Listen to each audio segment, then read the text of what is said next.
അടക്കം പലതയോ 3 ജയിൽ ഉദ്യോഗസ്ഥരെ സസ്പെൻഡ് ചെയ്തതുകൊണ്ട് മുഖം രക്ഷിക്കാനാവുമെന്ന് കരുതുന്നുണ്ടോ?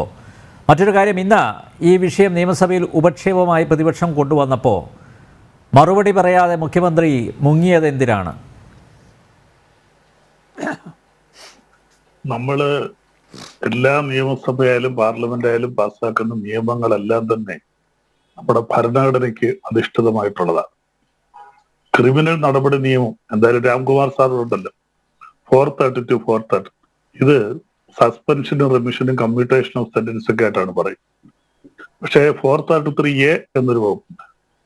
ആ വകുപ്പിൽ പറയുന്നത് ഇങ്ങനെ ലൈഫ് ലോങ് ഇംപ്രിസൺമെന്റിൽ കൊലപാതക കേസുമായി ബന്ധപ്പെട്ട് പ്രതികളെ ശിക്ഷിച്ചാൽ that person shall not be released from prison unless he had served at least 14 years of imprisonment.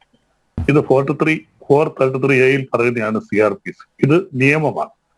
മറ്റൊന്ന്, ഹൈക്കോടതി നമ്പ്യാർ പറഞ്ഞതുപോലെ നിർദ്ദേശമല്ല, ഹൈക്കോടതി വിധിനയത്തിൽ പറഞ്ഞതായിരുന്നു ഈ പ്രതികളെ 20 വർഷം കഴിയാതെ ഈ പ്രതികളെ ജയിലിൽ നിന്ന് മോചിപ്പിക്കാൻ പാടില്ല. അതിലുപരി മറ്റൊന്നും കൂടെ ഹൈക്കോടതി പറഞ്ഞിട്ടുണ്ട്, ഹാബിച്വൽ ഒഫൻഡേഴ്സിനെയും അതുപോലെ തന്നെ ഹയർ ഒഫൻഡേഴ്സ് വാടക കൊലയാളികളെ ഒന്നും ഇങ്ങനെ ജീവപര്യന്തം ശിക്ഷിക്കുകയാണെങ്കിൽ അവരെയൊക്കെ 20 വർഷം കഴിയാതെ വിടാൻ പാടില്ല. പിന്നെ കമ്മ്യൂട്ടേഷനും സസ്പെൻഷനും ഒക്കെ ആയിട്ട് ബന്ധപ്പെട്ട് ബഹുമാനപ്പെട്ട രാംകുമാർ സാർ പറഞ്ഞതുപോലെ ഏറ്റവും റീസെന്റ് ആയിട്ട് പറഞ്ഞ വിധിനയങ്ങളുണ്ട്. രാജീവ് ഗാന്ധി വധക്കേസിൽ കമ്മ്യൂട്ടേഷന്റെ കാര്യങ്ങൾ വളരെ വ്യക്തമായിട്ട് പറഞ്ഞിട്ടുണ്ട്. ഏറ്റവും ലേറ്റസ്റ്റ് ആയിട്ട് പറഞ്ഞ ഗുജറാത്തിലെ ബിൽക്കിസ് ബാനു കേസിലാണ് ആ പ്രതികളെല്ലാം തിരിച്ച് ജയിലിൽ പോകേണ്ടി വന്നു. ഗുജറാത്ത് ഗവൺമെന്റ് മോചിപ്പിച്ച എല്ലാ പ്രതികളും തിരിച്ച് ജയിലിൽ പോകേണ്ടി വന്നു. അപ്പൊ ഇത് ഇത്രയും നമ്മുടെ സെറ്റിൽഡ് പൊസിഷൻസ് ആണ്. ഈ നിയമത്തിന് വിരുദ്ധമായിട്ട് ഒരു കേന്ദ്ര ഗവൺമെന്റിനും സംസ്ഥാന ഗവൺമെന്റിനും യാതൊന്നും ചെയ്യാൻ പറ്റില്ല. ഇതാണ് ഇതിന്റെ നിയമഭാഗം. ഇനി ഇതിന്റെ രാഷ്ട്രീയ വശത്തേക്ക് ഞാൻ പറഞ്ഞു. ഇവിടെ ഈ പ്രതികളെ 4 പേരെ 53 പേരുടെ കണ്ടാണ് ലിസ്റ്റ് അവർ തയ്യാറാക്കി. അതിനകത്ത് TP ചന്ദ്രശേഖരൻ കേസുമായി ബന്ധപ്പെട്ട പ്രതികളുമുണ്ട്. ഈ പ്രതികളുടെ ഒരു റിപ്പോർട്ട് വന്നപ്പോൾ ഹോം സെക്രട്ടറി ഈ റിപ്പോർട്ട് മടക്കി അയക്കുകയും ഇത് പുനഃപരിശോധിക്കണമെന്ന് പറഞ്ഞുകൊണ്ട് ജൂൺ മാസം 3 ഒരു ഉത്തരവിറക്കുകയുണ്ടായി. അതിനനുസരിച്ചാണ് പുതിയ റിപ്പോർട്ട് വരേണ്ടിയിരുന്നത്. പിന്നെ ജയിൽ സൂപ്രണ്ട് അല്ല റിപ്പോർട്ട് തയ്യാറാക്കും. ഇതിന് ജയിലിൽ നിന്ന് ആർക്കൊക്കെ മോചനം കൊടുക്കണം, ആർക്കൊക്കെ ശിക്ഷ ഇളവ് നൽകണമെന്ന് അവിടെ ഒരു കമ്മിറ്റിയുണ്ട്.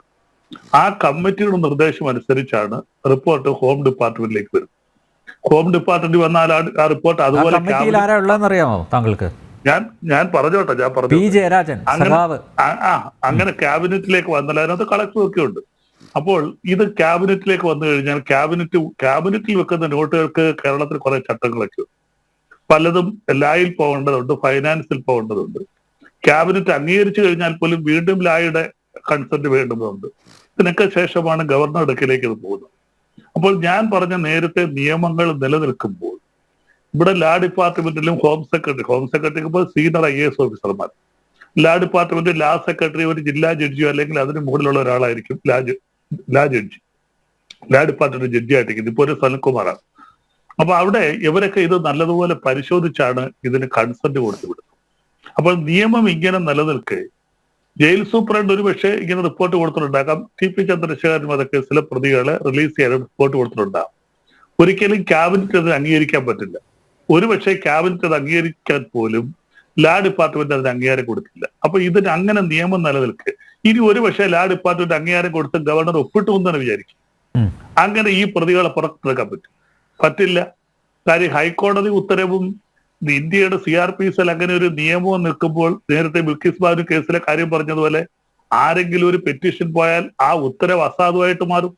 അഡ്വക്കേറ്റ് ബലദേവ്, നിയമപ്രകാരം ഇതൊന്നും പറ്റില്ല, എല്ലാവർക്കും അറിയാം. പക്ഷേ TP ചന്ദ്രശേഖരൻ കൊലക്കേസിൽ ജീവപര്യന്തം തടവിന് ശിക്ഷിക്കപ്പെട്ടവരെ അറിയിക്കണം, ഇതാ നിങ്ങളുടെ റെമിഷന് വേണ്ടി ഇതാ നിങ്ങളുടെ സർക്കാർ ഇങ്ങനെയൊക്കെ ചെയ്യുന്നുണ്ട് എന്ന് വരുത്തി തീർക്കാനുള്ള ഒരു നാടകമായിരുന്നില്ലേ ഇത്? താങ്കൾ പറഞ്ഞതൊക്കെ ഞാൻ അംഗീകരിക്കുന്നു. നിയമപ്രകാരം ഇവർ പുറത്തിറങ്ങില്ല, പറ്റില്ല. പക്ഷേ എങ്കിലും നിങ്ങൾക്ക് വേണ്ടി ഇതാ ഇപ്പോഴും ഞങ്ങളിതാ തീവ്രമായി പരിശ്രമിക്കുകയാണ്. നിങ്ങളുടെ ശിക്ഷയിൽ ഇളവ് വരുത്താനുള്ള എല്ലാ നടപടികളും അത് കിട്ടുന്ന എല്ലാ പഴുതുകളും ഇതാ ഞങ്ങൾ ഉപയോഗിക്കുന്നുണ്ട് എന്ന് അവരെ അറിയിക്കുന്നു. അതാണ് നടന്നത്. ഇത് നമ്പ്യാരുടെ വാക്കല്ല. ഇത് 2 ദിവസത്തിന് മുമ്പ് ഒരു ചർച്ചയിൽ പത്രങ്ങളുമായിട്ട് ബഹുമാനപ്പെട്ട ശ്രീമതി KK രമ MLA പറഞ്ഞതാണ്. ഗവൺമെന്റിന് നല്ലതുപോലെ അറിയാം ഒരിക്കലും ഈ പ്രതികളെ 20 വർഷം കഴിയാതെ പുറത്തിറക്കാൻ പറ്റില്ല. പിന്നെ എന്തിനാണ് ഇത് എന്ന് ചോദിച്ചാൽ, ഈ പ്രതികൾ വാ തുറന്നാൽ അത് ഗവൺമെന്റിനെതിരെ ദോഷമാകും. പല സത്യങ്ങളും അവർ വിളിച്ചു പറയും. അതുകൊണ്ട് അവരെ പ്രീതിപ്പെടുത്താൻ വേണ്ടി മാത്രമാണ് ഇങ്ങനെ ഒരു നീക്കം നടത്തിയതെന്ന് ശ്രീ കെ രമ പത്രക്കാരോടെയും പറഞ്ഞു, മെനഞ്ഞ 2 ദിവസത്തിന് മുമ്പ് ഒരു ചർച്ചയിലും പറഞ്ഞു. അപ്പോൾ ആ വാചകം തന്നെയാണ് ബഹുമാനപ്പെട്ട നമ്പ്യാരും പറയുന്നത്. ഇത്രയും കാര്യങ്ങൾ അറിഞ്ഞിരുന്നുകൊണ്ട് ബിൽക്കിസ് ബാനു കേസിന് ഗുജറാത്ത് ഗവൺമെന്റ് അടി കിട്ടിയതുപോലെ അറിഞ്ഞിരുന്നുകൊണ്ട് ഒരു അടി കിട്ടാൻ സംസ്ഥാന ഗവൺമെന്റ് ഒരു കാരണവശാലും തയ്യാറാകില്ല. കാരണം ഇതല്ല, എനിക്ക് മാത്രമല്ല, ഇവിടെ ഇരിക്കുന്ന എന്നോടൊപ്പം ഇരിക്കുന്ന സഹപാഠികൾക്കല്ല, സാമാന്യം വിദ്യാഭ്യാസമുള്ള എല്ലാവർക്കും അറിയാവുന്ന കാര്യമാണ്. ജയിൽ സൂപ്രണ്ടിന് പറ്റിയ പിഴവാണ് എന്നാണ് താങ്കൾ പറഞ്ഞു വരുന്നത്. ജയിൽ സൂപ്രണ്ടിന്റെ അളിയന്മാരാണല്ലോ ഈ 4 പേര് വിട്ടയക്കാൻ. റെമിഷന് വേണ്ടി ഇവരുടെ പേര് ഉൾപ്പെടുത്തിയത് ഈ ജയിൽ സൂപ്രണ്ടിന്റെ അളിയന്മാരായതുകൊണ്ടായിരിക്കും ഈ 4 പേരും.